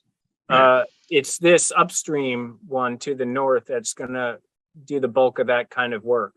This lower one down was sort of a certain symmetry and to shorten this distance, but certainly this could all be the same flush curb treatment right up to meet the existing or an extended West Street sidewalk. Is that what you're saying? Sort of this flowery looking area can go away and the curbs along with it can go away, and we can just focus on something up in this area. Yeah, because I don't see, then they would still be able to drive over that Yeah, sure. That I'm Drive over sure the that one would up give some towards thumbs the up. road. up towards the road. I just don't see it. So, well, I just asked the question, you see them just cutting that, just driving over the top of the sidewalk. The curb would be to that corner, so Oh, there'd be a curb where his. where the hand is, yeah, Oh. and just eliminate that right there. Oh, okay. I And see the having curb that from off the the sidewalk out to Westwood would be there. Yeah. Yeah. So we'd get him over Yeah, And then it'd be okay. flush from, there. Okay, yes, I see what you're saying. because that's got to come down flush to the road there, and then it's got to be Right. flush to the road when it. Okay. You'd be Yeah. So going we're up just, and we're down. essentially just extending the curb that we have there. And then the left side would be down flush. Now, are we creating with this? I don't remember any water issues there. And we know that we don't have any dry wells there. We're not creating any issues by putting this in, it seems like. No, and I think- Thad reported it in here on his property, you know, in a ways, it sort of washes in, comes on Okay. down and sort of turns the corner down into his property. Okay. And so that's why this upstream, if you will, solution would be the one that would be, I would say, more necessary from that standpoint. And if we can put in a flush curb to really differentiate the walking surface all the way up and then Yep. continue this radius curbed with more Perfect. grass here, I think that works nicely. Okay. Dan, right where your hand is, with that green space, yeah, right? Yeah. Pull it towards the west a little bit. Right out there, could there be a drainage right there between somewhere in there, the last D box, what do you guys want to call them thing, the drainage box? The tie in, drop inlet, so you could tie into the West Street drainage system. That was our talk a few years ago, was when we were going to try to do Munson on our own, was to tie into the West Street big dig project a few years ago. We can show it, so it's on paper, and when it comes to designing this, it'll jog someone's memory and So see when if it it's comes off feasible. this, the water comes off the west side of West Street, or the north side of West Street, right in that area, it would have a place to go. Well, it Not in won't the go down. Tad's yard. Yeah, but won't go down, and that's the whole point of the flower section to the left, Up to upper one. yeah. Well, it's got to go uphill, and there's a little bit of a incline. It's Yeah. downhill towards the center of street of West Street. I think the last one right there, a drop inlet would be ideal. But isn't Thad saying that it's ponding somewhere? Well, you can't see where my cursor is, but yes, right, right where that is. That's the So if area it's he already pointed to, ponding yeah. there, how is it, I Well, can't we're remember what you gonna- called it. If our driveway, if our sidewalk is an inch or two higher, it's gonna keep the water out of the road. Okay. Thank you. Yeah, we probably, I mean, when I say flush, there's probably a little bit of an inch and a little bit of a rise. Something down here might still be capturing water that's coming either off West Street itself if it's crowned, not sure, you know, or elsewhere here down on this part of Munsell Avenue. But we can certainly show it, and that would be something that then would be explored and modeled a little further in construction documentation. Okay. All right. Well, it looks like we're leaning towards number 3, and sort of the changes were a few changes in this area, as well as exploring the potential of moving utility poles into the 4-foot green space, which I guess is a reason why you might not pick or look at using a 3-foot green space. It's sort of, you know, allowing the property owners a little bit more space, but maybe a 4-foot allows them more space by not having utility poles right in the way. Yeah, that's a great reason. And Okay. the reason, I just want to sort of record some of the reasoning for choosing the buffered version. It sounds like You know, the logistics of plowing is an important one. Cost would be one. Maintaining on-street parking would be one. Opportunity to relocate utility poles further away from houses as opposed to closer to houses potentially. Were there other items that we'd want to at least sort of record either in the minutes or in the report or both as to the reasons why that was chosen? Safety. Getting pedestrians further from the street period. Yeah. Certainly. Yeah. As well as keeping with the current village sidewalks, the same design. Okay. Great. I'm Thank you, Dan. grateful to all your time, and I'm grateful to the folks that are waiting to discuss other business with you. Thank you all, and have a good night. Thank you. Thank you. Take care. Bye. All right. Let's see. Thank if we you, can Dan. stop. Hey, Dan, can you stop your screen sharing possibility? Yes, I can. Or we can. There you go. There we go. Thanks, Dan. Appreciate it. Thank you. I do too. See you. All right. Let's move on in our regular business. Number 2, park use application, outdoor live nativity at the town green on Sunday, December 11th at 1 p.m. to 6 p.m. I think we have some people here. We do. They do. Want us to move? Fantastic. Thank you for waiting. Very We could appreciated. make you come up to the table. Come up to the table. Our camera is limited tonight, so let's have you come up if you're able to do that. All right. Thank you very much. As I noted in my report, this year's application was a little bit light on details, so I presumed that many of the things from last year were carrying over to this year. I Yeah, don't we know if actually that's just- factual. Yeah, we just changed the names and the date on last year's thing, so I guess I assumed everything carried over, but I guess not. What do you need to know? How many fire pits? 4 at the most? And we had conditions last year. Do you have any reason we can't use the same conditions? Actually, the minutes show that Joel approved the fire pits. And that was it.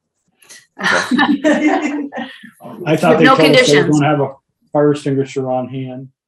Yeah, Yep. each fire pit, and they'd be cleaning up after all the animals when they were done. I'll make a What was the motion. attendance? What was the attendance last year? Well, last year it was closer to 200. In the past, it's been under 100. So I know there was a note on the permit saying under 100, you had fire approval, but I don't know what that means for over 100. Does that mean we have to do something different? We communicated with the fire department. You talked to Brett. Yeah, I think if you've talked to Brett, I think that's, and he's Yeah. approved And it. there's I think that's also- fine. Yeah, there's also not 200 people there at once. They sort of go, Right. they go Right. through, they travel. From 1 through to the 6, you space. had 200 people. 2 to 4. 2 to 4. Oh, it says 1 to 6 here. That's what using. Oh, using So the park. 3 to Okay. 4 is the actual time for public Okay. there. The rest of the time is just Clean up. us. Yeah. Okay. Well, let's hope you have as good as attendance as you did last year. I mean, I think people are anxious to get to events given what's happened in the last few years, so that's great. You'll be providing with a certificate of insurance for the event. Yeah, so who do we get that to? We have a couple insurance forms from a couple different churches. Yep, Right. with the town listed as Yeah. additional insured. And just make it out to the, I guess it's town of Bristol, correct? As additional insured. Additional insurance. Yeah. Okay. And then get it to Meredith. Yep, we have the animals. Let's see, what else? And it's on both sides of the sidewalk. Oh, and then you were asking about the sidewalks being sanded, which I think was probably done last year by the road crew. Is that correct, Eric? It depended on Remember- how much snow we got. I Right. remember We didn't have any snow lines. well, I know, that's Oh, what I'm saying. okay. When Eric said that depends on how much snow we get. If we're out plowing, he's not gonna be able to get down there to sand. Right, and I think we had left it that if there was ice that day, we would take care of it. It wasn't something people had to go out for especially. Yeah. for us. Yeah, just as long as that's approved for us to do. Yeah, I mean, hopefully if there's snow on the ground, it would have been plowed on the Friday. Yeah. Potentially, Was the 450. So if you had to run over, you'll have the sander on that. So if it had to be sanded, you could buzz down through and sand it with that. Yeah, and I just have to put sand in it. I'm normally gonna keep salt in it. Yeah. Well, you could use salt. I don't. Yeah, I mean, I can, the spinner on that, we can turn it so just barely Salt would probably be better. It'd be less cleanup. less cleanup and it would keep the ice away longer than straight sand. Okay. That sounds As good. long as we got a plan. I mean. Yeah, if it's just as far as it's icy, you can just call me and I can come in and hit it with the pickup. Like Peter was saying, just drive down through and salt the sidewalk. All right. If it, if it happens to be a cold day, nice day, but it's icy, I can just come in and hit it with that rather than having to get the tractor out and then we can go down and do it. I'll show you those big buckets and shovels. Yeah, I can give you that too. You're gonna have bucket and shovels anyway. Yeah, but they don't want to be spreading that on the sidewalk. Yeah. Or we don't want them spreading that on the sidewalk. Probably keep you from slipping, maybe not. Okay. Do you need a motion, Val, or is this just gonna be approved? Yeah, well, this is an approval of a permit, so yeah. Okay. I'll make a motion that we approve the park use application for the line activity on the town green for on Sunday, December 11th from 1 to 6. With the conditions being notify the fire chief. They already did that, right? Notify the fire chief, fire Clean up extinguishers after at the fire pits and cleaning up. And insurance. Insurance. Right. And insurance. Yep. Second. Okay. We have a motion and a second. Any further discussion on this? Hearing none. All those in favor say aye. Raise your hand. Aye. All those against, nay. Motion carries. Thank you very much. Awesome. Ladies. Thank you. Thank you. Yeah. Thank you for waiting. Yes, thank you for Sorry it waiting. took so long. We just love talking about sidewalks. We have a salt sand mix, 50-50 blend. So if you guys wanted to, some pale. But I'm hoping. If we got some pale, we'll can fill up for you and take it down and drop it by the band stand. You just want to have, some couple on hand or whatever. Just let me know. Yeah. Yeah. All right. Thank you. Thank you very much. All right. Item 3, grant authorization request for approximately $43,000 from the Vermont Department of Homeland Security to replace 4 older mobile radios and vehicle repeaters. I assume Bruce is still here. There he is. Yes, this All is right. the same grant process that we received the award to replace our portable radios 2 years ago. We attempted to replace the mobile radios last year, but we were unsuccessful. So we're attempting to do that again. They're as old as the portables were. They are in need of replacement. So we're hopeful this time around. I mean, Josh did a great job with the application, but I just think that with the number of agencies requesting funding, we just missed out last year. So we'd like to try it again. Okay. No match. It depends so much on the other competition. No match here, no. Better. How long before they go digital, Bruce, or are you even worried about that? They have digital capabilities now, but the cost would be even more than what, the cost for these would be. I'm just asking because I thought that state police were all going all digital but they're not going to be able to if other agencies they want to communicate with, they'll still have to have both. They should have both, or they just won't talk to us. Maybe that's their point. And that's a possibility. There are a few agencies out there that have digital, but I just don't. I think for us, if we can replace the ones that we have, and then if it goes digital, another 4 or 5 years, try to replace them with digital, then that's when we try it then. Okay. Yes, Just what I heard, and I wanted to make sure that wasn't what you needed. I would prefer digital, but they're digital. What's Tax the, rules. what is the cost of 4 repeaters and 4 older mobile? If it was digital, just off the top of your head. I don't have those costs. I just know it's more. Okay. I mean, if you were saying, oh, I could have done it for $5,000 more. Would that be? We're awaiting the updated cost, so I will ask them to give us the cost for digital capability. Okay. Okay. Make a motion, we authorize the chief to apply for the. Second. Okay, motion and second. Any further discussion? Hearing none. All those in favor say aye. Raise your hand. Aye. Aye. All those against, nay. Motion carries. Best of luck with that. Thank you. Okay. Item 4, grant authorization request for up to $20,000 through the Better Roads Grant Program to widen and stone line Notch Road. Eric and Val. To do the one that we didn't do last Oh, from time. High Ridge down. From where we stopped stoning on the Notch Road to the top. I can't do it with our machine, it's too small. So So you're going up, not down. we're headed up Up the the Notch, up the paved part of Notch Road. From about,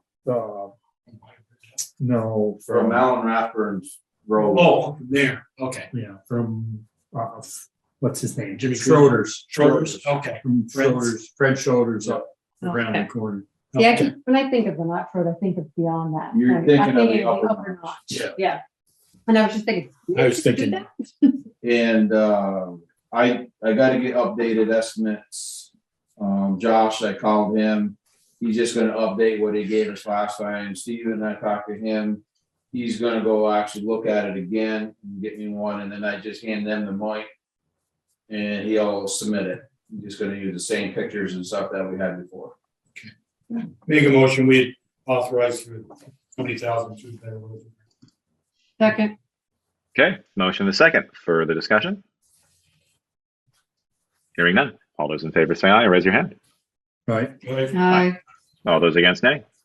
Motion carries. All righty.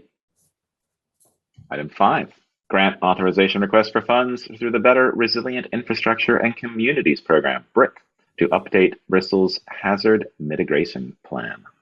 Thank you. It turns out that my sense of confusion was validated, that a lot of other communities also were confused about this, partly because we received approval, just like last year, the 2021 authorization that the select board approved last year was the application. Submitting that grant commitment or the match commitment form apparently was the application, although that was not exactly clear. And also we were told to wait for additional information, which didn't come. And apparently the reason why it didn't come was because FEMA had not authorized the funding yet and still hasn't. And so while we are in the queue or approved to proceed with updating the hazard mitigation plan, this BRIC program, as I outlined in my notes and on the sheet there, that it can be used for scoping study as a separate application, and which would be a 2022 application. Same thing, 75-25% match. And I was having trouble coming up with a specific flood-related resiliency project quickly that we could apply a scoping study for. But it occurred to me that the Mountain Street culvert that by the elementary school that would overflow frequently and run down Spring Street and flood properties and make a mess, that we did apply through the local roads program, Better Roads program, through VTrans, and did not get funded. But there we have a project, we have a proposed scope, or at least a plan. And it was a very back of the napkin plan, quite frankly. And perhaps we could use this funding to better scope out that project for something that's more, fundable. Okay. And successful. That would be successful. So that's my thought, unless anybody else has other suggestions about other projects that would alleviate flooding in a particular area. I thought about Pine Street and the stormwater issues there, but we might be on another track to deal with that. And this scoping study would just add more time to getting that done. I mean, is the Mountain Street, is that still an issue, Eric? How is that? I know you did a little bit of work over there. but what's the status of that?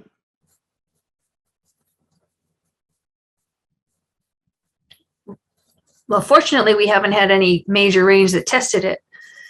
And I believe the Public Works Office Department did install a modified grate to try to deal with the debris buildup that would help. That would Right, help that's to right. create It was the fairly, flooding. fairly minimal in terms of the work that was done. Right. The plan that Alan Heinziger had proposed at that time was to lengthen the channel going up the street, and I don't remember all the other details, but a scoping study would figure that out. Okay. Did people in the town offices get that? I know you had some technical difficulties there. Potentially more technical difficulties. Hello, can you hear us? No, I don't think they're hearing us. No, I think something's happening with that Yeah. laptop maybe. Oh, they're there we go. back on. Yes, the laptop died. Then you. Oh, the laptop. Oh, no. So do I have to say that all again? Great. So how much did you hear? You got, there's probably an 8-foot sump in there, so it can hold a lot. And then, Hang on, we're trying to get TV switched over. and then if you get, you get a big, you just have Psy or Senesac or whoever go up and suck it out. No. But you alleviated the plug-in. All that sticks going in. Put this back in his office. Gets halfway down Spring Street, starts. Yeah. I know that Russ Luke, who lives right there, and Ernie end up going up and hauling out that area quite regularly during heavy rain. Yeah, that is a valid point. Because I hear about it. Okay. But we didn't manage to get Town of Bristol off his ID before he went dead. We don't know his password, so. All right, he can do that. He'll spot that hopefully. How much did you hear about that? It was Val's suggestion in terms of using the money to do a scoping study for the Mountain Street water issues. What do people feel about that? We've got a problem there. Yeah. Right. No doubt about it. Okay. Why are you gonna put it in front of me? Okay. I mean, it's, I think that's a good use of funds to study that and try to get improvements done there, or at least a study to have improvements done. I don't know of any other projects that are high on the list in terms of flooding areas.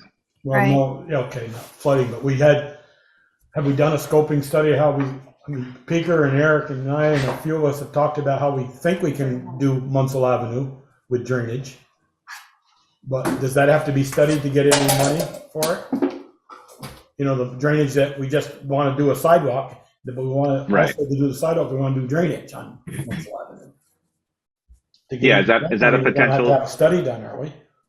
Is that a potential for that for the stormwater on Munsell? Could this money be used to provide plans for that, or at least? I mean, I would argue that stormwater is an issue there, because I've been back when Merle Knight lived in the house where Tim O'Toole is now. I've been there when there was 2 foot of water in the road, because he was thinking that maybe there was a water break. And it was stormwater, the drain, everything was froze. I mean, if you can only use one project, I think this, to protect the school, and that drain up there is more important. Wouldn't you think? Okay. Munsell Avenue. I would say that, and the property damage that's occurred there before. Anyways, the drains that we want to put in, we don't actually have to have a scoping study to put the drains in. That's true. For Munsell, so Eric, you know what needs to be done for Munsell. He knows what he wants. I know what I want. Okay. Oh, that's fine. I mean, but I think so it sounds like, I think Val's suggestion is a good one in terms of looking at Mountain Street and the potential to fix the water issues there. I mean, we have as far as Munsell goes, we have the 3 dry wells and the plan that Eric has in mind. We just have to figure out how we're going to tie into West Street. Okay. And the elevations. It's all downhill. It's all downhill. All right. So what's the dollar amount, Val, in terms of Well, what are we looking at? Well, good question. I just looked up the VTrans application, and that at the time was an application for $37,000. That was for implementation. Total project. But again, that was kind of a back of the napkin proposal. So a scoping study might not be a bad idea to clarify what should be done there. Okay. And so for this grant, what's the match? And then what would we ask for? Right. It's still a 75. So it's up to $20,000, I think. Again, it's unclear because I have not, well, I was emailed the paper application form, but I haven't had a chance to open it. So, but it's I'll still. move that we apply for up to $20,000 to do a study on the Mountain Street stormwater infrastructure. All righty. When we did the Yeah, but it's not working. Yeah, because they didn't change anything, Michelle, where it goes in, where it feeds it. The but pipe, they did do the work. all the pipe is in the ground. Stuff in, It's but- the collection system is not working. Right. Yes. The one where The V, you know, that collection. East driveway is. That one right The one you there. always have to clean out. Yeah. Yes. Yeah. That's Yeah. not working. Okay, no, I was thinking about the stuff that we had talked about putting behind the school, the big, you know. Oh, no. Yeah. Oh, no. That stuff. Yeah. So Yeah, we don't need a scoping scoping study for that. Study for that. Okay. One of the things I recall that Alan Heinziger had mentioned back then was that so there were some undersized pipes that needed to be replaced, I think is what part of the problem was, if I'm recalling correctly. The issue up there shouldn't be undersized pipes. It's just a matter of the drainage plugs. Oh, yeah. Yeah. Because I'll second Peter's motion. We didn't get a second. Okay. Thank you. It should be bigger. Yeah. But All right, so we have a- the other ones are good. It's just the one feeding it. So The one going under their Going driveway. under their driveway. that's a 2-footer. That's Okay. no, not even a 2-footer. Used to be a That's 30-inch crush because I put that in there the right, first and time. it's a cement culvert now, and I don't believe that's 2 foot there. I think it's a little less than that. Because All right. when We have a motion and a second. Any further discussion?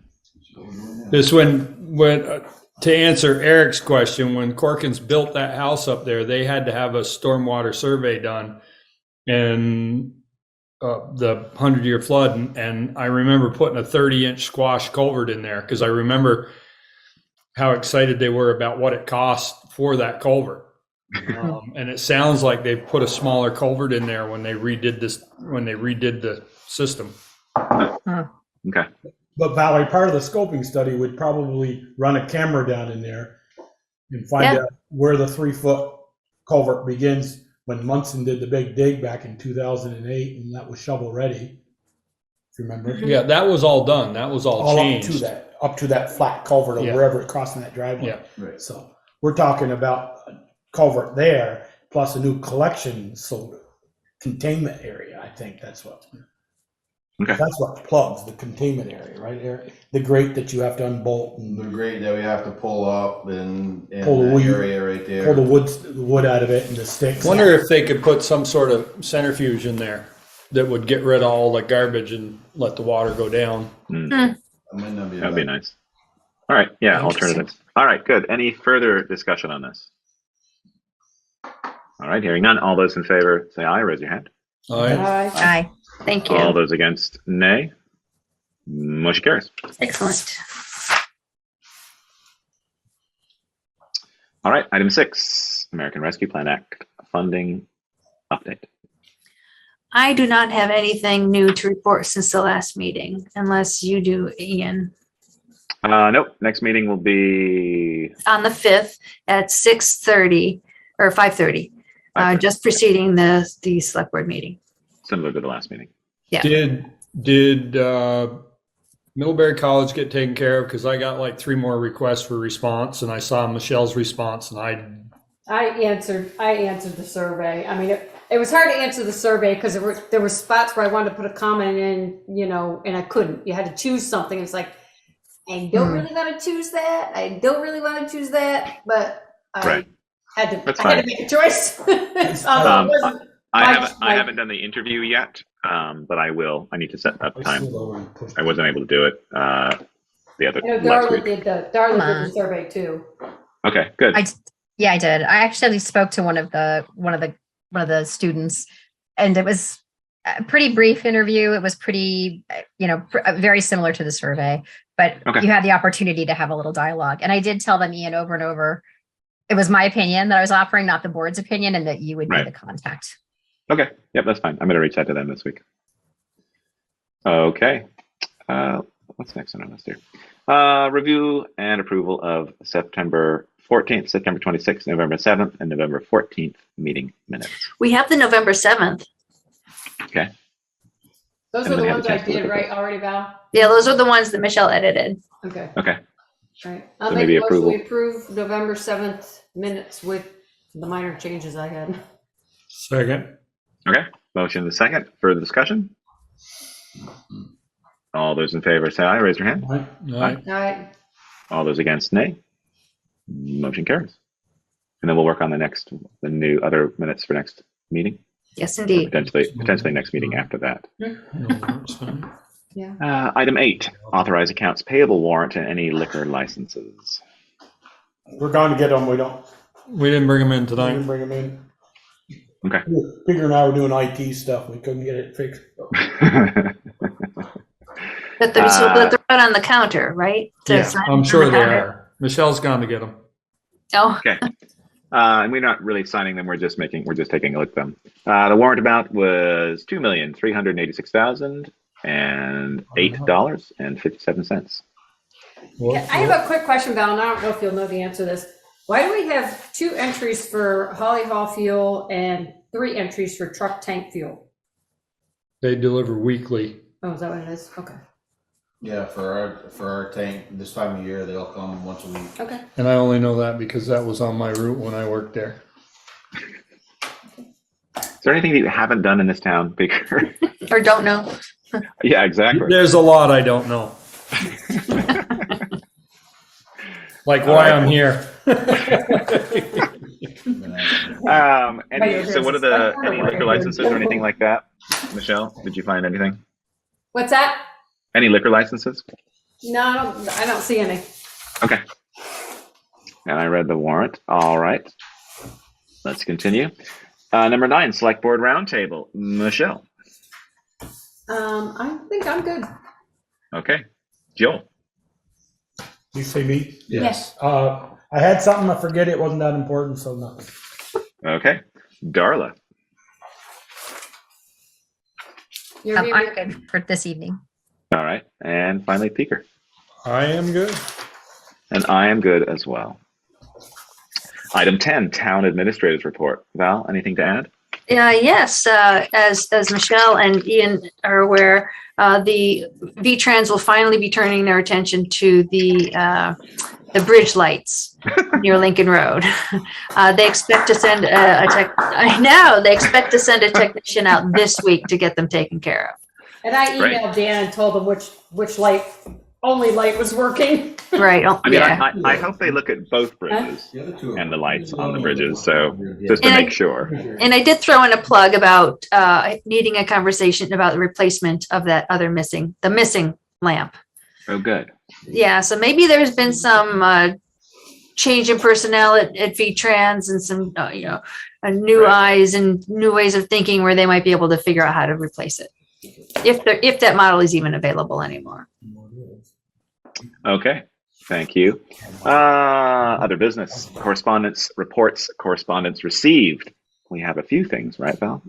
There are a number of items listed. Let's see. Here, I'll do that. I asked Sharon this week, last week. Garfield Street Road Right-of-way, application was approved for going under the sidewalk for electrical stuff installation. Received a letter from Beckwith Mountain from Lee Beckwith about Mountain Terrace plowing. Eric has addressed a lot of those concerns. Terrific. Yeah, off screen. Okay.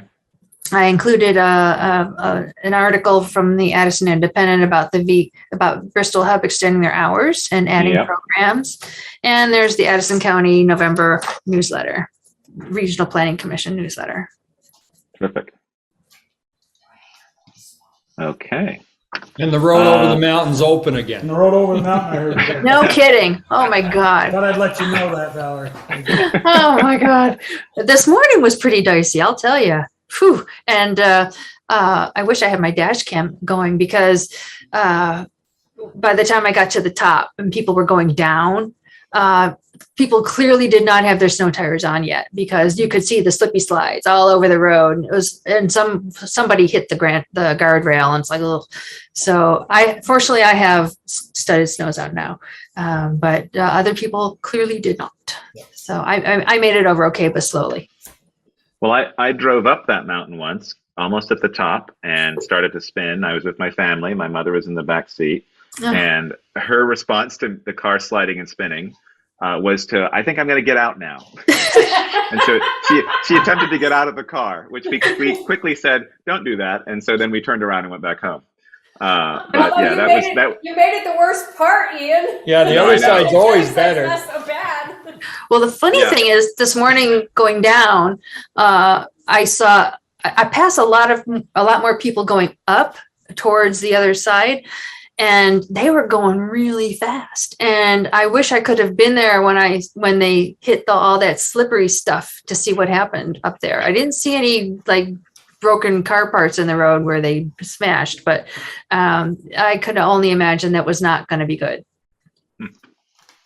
Time for you to get your portable flying device to just fly over the gap.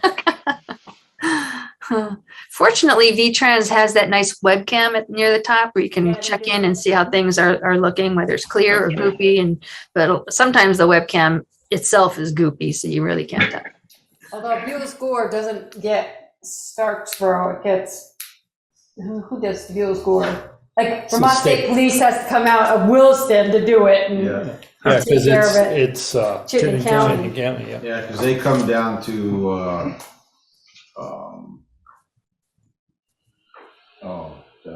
the hell's that road? Little Bob Halls. Huntsville, Hanksville. Hanksville, they come down there, that's where they turn around. Valerie, the VTUMS bills aren't in here, but it's on the list. And I can't. I don't know what to say about that. And VLCT property casualty one isn't in here either. I just wanted to look at a couple of bills, and they're not in here. So just food for thought. Yeah, Sharon wasn't in today, so and I wasn't in Friday. Wait a minute, you're in a different folder now. Here they are. Sorry. By the way, I want to thank Ian for the many times when I've asked him to post the agendas when I wasn't able to be in on Fridays for whatever reason. And he has done that very well, and I thank him for that. Of course. I'm very upset that you didn't ask me to do it. All right, I'll add you to the list. I want to see. Please don't. We'd still be waiting for them to be posted. Don't be telling secrets that you know. Just let it go. Sorry. We did have another correspondence thing, which isn't in this, which was from Josh Turner with regard to a resident and the crosswalk at School Street and Park. Right. I don't know if we want to just forward that to the select board. Sure.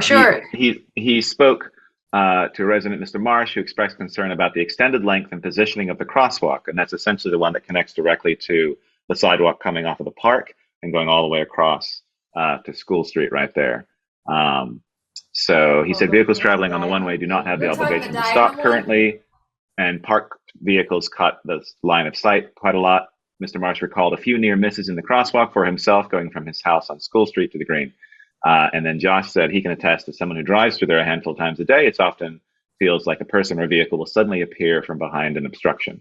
Mr. Marsh proposed either eliminating some parking in that area to open up sight lines, changing the crosswalk location, or erecting a stop sign at the T intersection to require vehicles to stop and check their surroundings. He is aware that those are longer-term solutions. However, in the short term, he requested one of the pedestrian crossing signs for the crosswalk next spring, which is the ones that sit in the middle of the road. Josh said he mentioned he would bring those ideas to our attention, and I will forward that email to you. Thank you very much, Ian, for catching that. Yeah. Didn't there used to be a stop sign on that? I thought there used to be, right by the old bell. Yeah. Yeah, there used to be a stop sign there. Boy, must have been a long time, because I don't remember stop sign. It would need to be listed in the traffic ordinance in order to be there and enforceable. No, I don't. But I mean, the sign for the old school, high school is a blockage there. And then people park, they have the 2 parking spots in front of the crosswalk. And a lot of people park in the crosswalk. Yeah. How big a deal would it be? What do we have to do to put a stop sign there? See if it's in the traffic ordinance first, if it's already there. And if not, then the traffic ordinance would need to be amended to include it in order for it to be enforceable. You would also have to eliminate at least 1 parking space, or possibly 2 for site. What's the possibility of? Okay. What's the possibility where the sidewalk ends? The diagonal one going through the park where it ends right there, hits the pavement. Do a directly across the street. Go right across the street, right towards The bell. the bell. The old bell was there. Valerie and I actually talked about that. Back today. farther. You mean Yeah, back farther. Eric and I met this morning and The talked diagonal- about that very thing. Because the Yeah, diagonal you goes would- right up towards the Catholic Church's house. Right, but you'd still lose at least 1 parking space. Yes. Bruce, I think you'd actually lose 3. Yeah. Okay. You lose both parallel, and then you lose the First one. diagonal one right there beside the park. Parking is a premium. Right. Yeah. And I think Wouldn't that's eliminate probably why they spaces. did it diagonal. Because Yeah. we weren't gonna lose any. So when it goes diagonal, where does it go to? To the sidewalk The in end front of the sidewalk, at the end of the church? at the end, Yeah. at By the the end. church? Yeah, by At the the sign. church. Yeah. So By the how about rectory. High school sign. how about can we head straight across to the Straight west? Yeah, Then you still and hit that sidewalk over there. 2. Straight west. And you mean across, Towards but the church. to the church? Yeah. Not across that way. Yeah. Can it go straight But that way? but the sidewalk ends on a diagonal, because it Yeah, goes around here, so it ends Yeah, here. So if we- you go That's straight right. across. See, We do some creative Right. striping. my thought, here's this, and it Goes around. going this way. You go just like There you that. go. Right there. Just like that. Yeah. Because this side Yeah. is going down. On So TV. here, you see, Holy smoke, that is long. Yeah. My Yeah. thought would go straight Right. across towards the, right behind that second car. yeah. Yeah. So right you'd there. have to lose, I would say lose both of the parallel. That's a, Well, no, that's, you wouldn't lose this one on the end, I don't think, because you've got that. So you got the green it's gotta space. be- I can't remember the footage, but right there where the hash marks are, Yeah. there's a car that parks right where that purple is. Yeah. Right Yeah. there. Yeah. And if you went straight across there, Right there. That's where I want to go. Yeah, well, that's what I you'd was have to thinking. be so many feet away from that crosswalk. So is the. but being it's the one end of the way, driveway- The end of the sidewalk is No, about that's right true. here, right? Right. Yeah. So you would go across. Yep. Yep. So we'd lose these two. Yeah. No, I don't think. why would you lose those? Maybe only this one. You Maybe gotta have not. so many feet. It's away one from- way. Away from a car, it doesn't matter. You still gotta have your same footage. Well, maybe we could, So I was thinking, yeah, just like this. well, can we crowd that? If we eliminate that crosswalk, if we eliminate that diagonal crosswalk, can we slide that parking spot ahead? Yeah, you could slide them both ahead as long as you don't go beyond where the cars are parking on School Street. Yeah, And maybe we only end up So- losing one. You might not lose any of them, Beaker. Because if you slide that first car, say, put it around to the front, right there, Mhm. that's not gonna be farther than School Street, so the cars are still gonna be able to get up and down School Street. And then you go straight across, you're gonna have your footage. Yeah, but then you Probably enter, won't lose any spacing other than So it could go. maybe the one where it comes out of the park. okay, Bruce? well, if you move that parking space forward, then you interfere with visibility coming That's south. what I was gonna say. Yeah. Mhm. Make it just Oh. sad. About just losing one, You're right. losing the second car. Visibility, No, visibility coming Coming out, down coming School down Street. Right. from the gym. How about you just well, move who that? are we? How about just moving the gray car, or that one right there, and going right across about where that white line is behind that gray car, come right back over. Yep, right there, Ian, right back over to the crossing. Yeah, if you could do that and lose only just that One spot. And you said possibly this. Possibly, Last yeah, diagonal one. possibly the one on the diagonal. Or you could shove that down far enough so you didn't. Not if you want to connect it to the sidewalk. Because that's where the sidewalk comes out, is right there where the. Right there. Right. Yeah, Right That's where there the to the, sidewalk comes onto the street. yeah. I know there's potential. So, a couple questions. Is the parking spots, are those the towns or the property owners? I'd expect it's the towns because that's the town's right of way. Okay. So there's potential to put electric vehicle charging. I've talked to Tom Wells about this. Green Mountain Power is interested in putting in the more expensive fast charging. It needs 3-phase. And initially, Tom and I had talked about in the old Sprout House back there, but there isn't 3-phase over there. It's not as publicly visible too, and Green Mountain Power kind of wants to make them public visible. Tom is interested in potentially exploring it for those 2 spaces right there, allowing the charging units. Well, I say that to be on his property, but I realize now it's you're going across the sidewalk, so that's actually not going to work. Right. So scratch Well, if that. he'd let us put 2 parking spots on the other side of the sidewalk, it'd Jim, be win-win all the way around. you have a question, Jim? You have to cross the sidewalk. Sure. How many people have been hit with cars there? We're worrying about one complaint, and you're gonna go through all of this for one complaint? I mean, I'm sure his isn't the only complaint, Jimmy. What's that? I'm sure he's not the only one that has complained. Yeah, but have the police department had any complaints about it other than that one? You know?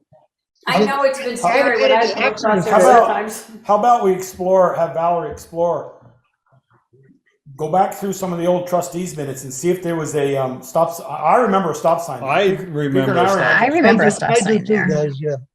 I just have to look in the ordinance to see if it was ever Maybe if there. there's an ordinance that has a stop sign there, we just reapply it. If you put the stop sign in, you still have to lose the parking spots, don't you? Between now and the 12th, I'm not going to be looking through trustees minutes. No. Yeah. Well. No, I mean, I don't think we need to Anyway.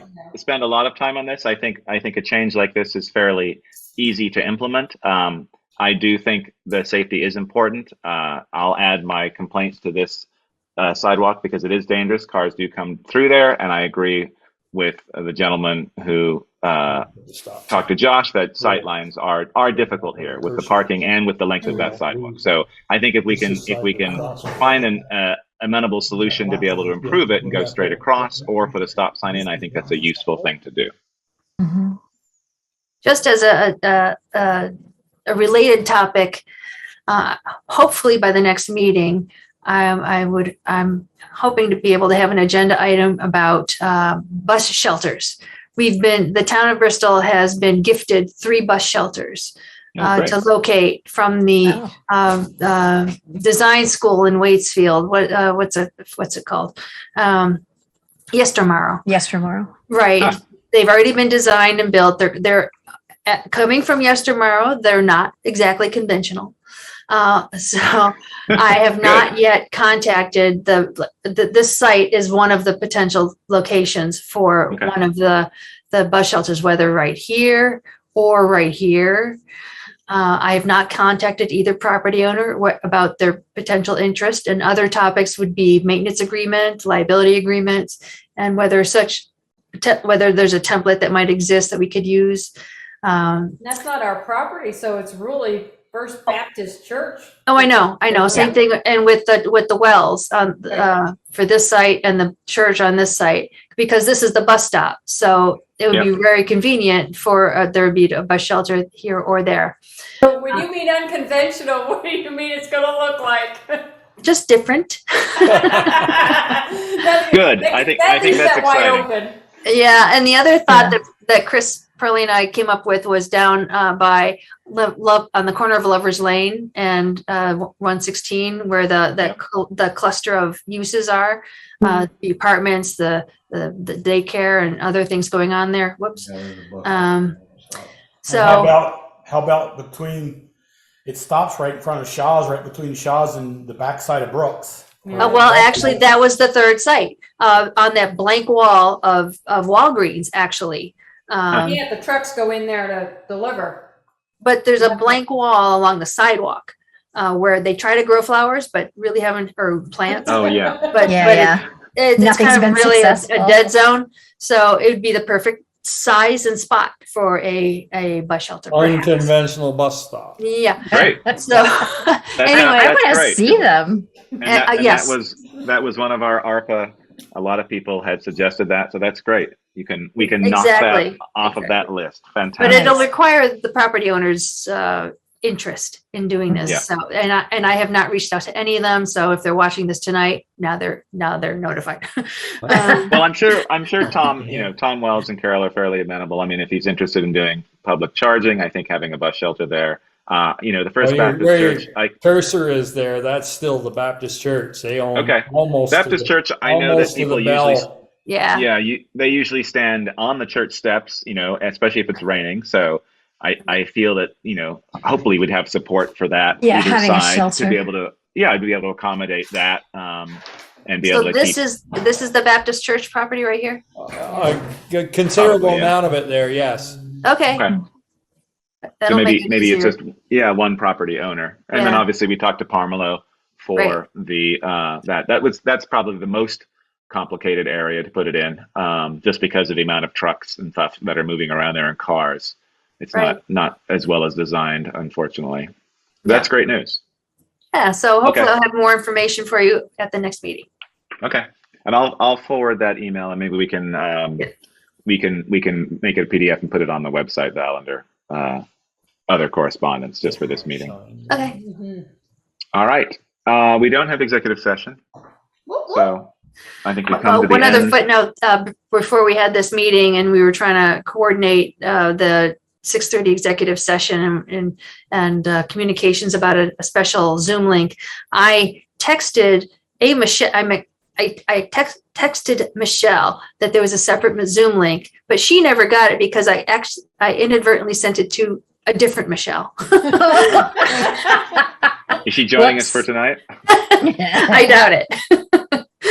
So anyway, yeah, because I didn't text the other Michelle what the Zoom link was, just that I intended to text our Michelle that I just sent a new Zoom link, but she never got it. So, Well, that's good. so that just added to the complications. All right. So we're gonna try for the 5th for that executive session at 6:30. If Chris is available. yeah. Okay. I just noticed on this, Or potentially 6 if we need more time.